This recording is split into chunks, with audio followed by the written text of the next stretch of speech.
Someone has shot 2 Jewish day schools in Montreal. A bus carrying high school students crashes into a house in Burnaby. Founder of Spain's far-right party has been shot in the face. And updates from Palestine. Good morning. It's Friday, November 10th. That's right, it's Friday. I'm Nora. Here are your headlines.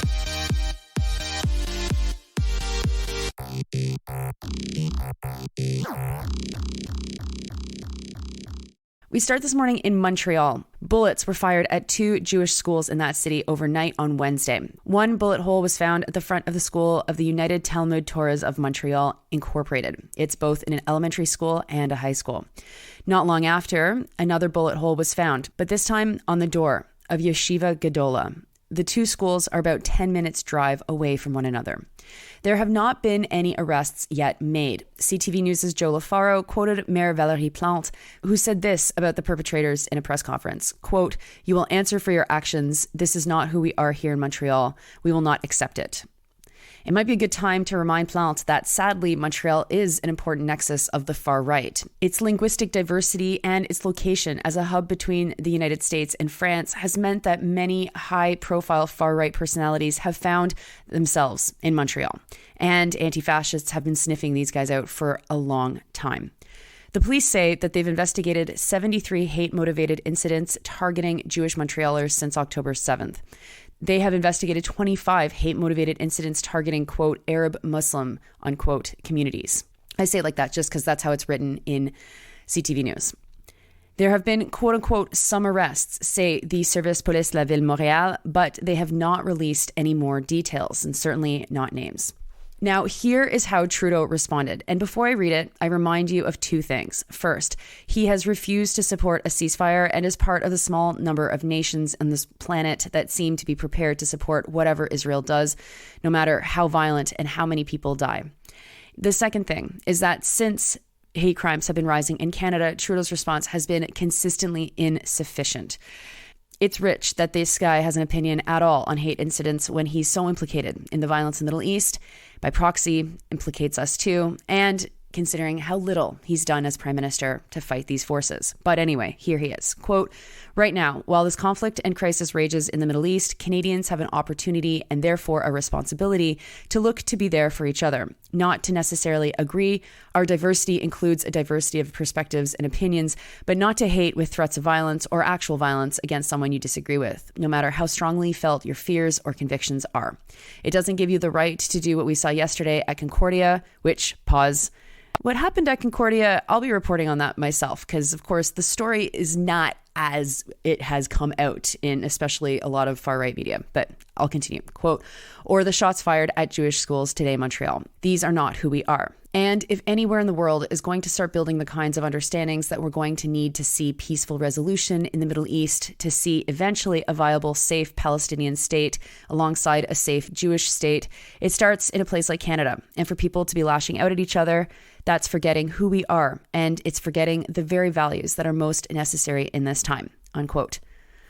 Again, we are very implicated in one side of this conflict, and for Trudeau to think that we at all have the solution to an equal and lasting peace ignores everything that we've been doing.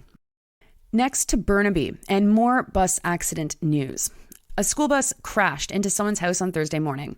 The story from Lisa Stacey in CTV News shies away from saying that they were teens or youth, instead saying that the people on board were people and patients, though I think we can assume that we're talking about teenagers here, if it was a school bus for high school students. Pictures of the crash show exactly what you might think a mini school bus would look like if it drove into the side of a house. The guy who lives in the apartment where the bus crashed is pretty mad, as you can imagine, and he said that the intersection is so unsafe that he's before joked with friends that someday something is going to crash into his bedroom. The bus in the photo is for Khalsa School, something that the story doesn't mention. Whether or not that indicates that the bus is connected to the private religious school called Khalsa School in Surrey is not clear, but perhaps it is. Next to Spain, where the former head of Spain's center-right party, the People's Party, and founder of the far-right Vox Party has been shot in the face. in Madrid. Reuters is reporting that the attack happened in early afternoon, and Alejo Vidal Quadras survived and is expected to recover. It was a man on a motorcycle who drove up to him and shot him in the face in the Salamanca neighborhood. Police have no suspects and no motives, but did find a burnt-out motorcycle. Italy's far-right Prime Minister Giorgia Meloni sent her warm regards to Vidal Quadras, calling the act cowardly and unacceptable. And finally, updates to what is happening in Palestine from Al Jazeera. A total of 176 Palestinians have been killed in the West Bank since October 7th. Recall that the West Bank is not Gaza and has no hostages, and Hamas does not exist there. Israeli forces raided the Al Arub refugee camp north of Hebron. Israel also bombed an area near the Al-Quds hospital. The hospital announced that it was shutting down, quote-unquote, most operations because they have run out of fuel. And at least 6 people died after Israel bombed the Al-Shifa hospital. That hospital is still operating as a medical facility.